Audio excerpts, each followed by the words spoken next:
Drug pusher, arestado ha Hinabangan, Samar. Brigada Intern Dominique Ranin ma-report.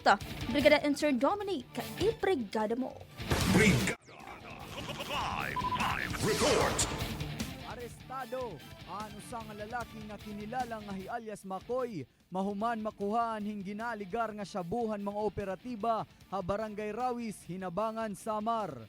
Nakuha ang mga operatiba ha suspect ano sa kapakete hing ginaligar nga syabu nga natimbang hinduha ka gramo ngan may estimated value nga 16,360 pesos. Basar pa na nabo nga operasyon, nakuhaan gyapin usa ka 500 peso by bus money himakoy ngan iba pa nga mga drug paraphernalia. Atubang naman ha kaso ang suspetsado mahuman magtala pa sa Article 2 Section 5 of RA 9165 o Comprehensive Dangerous Drugs Act of 2002.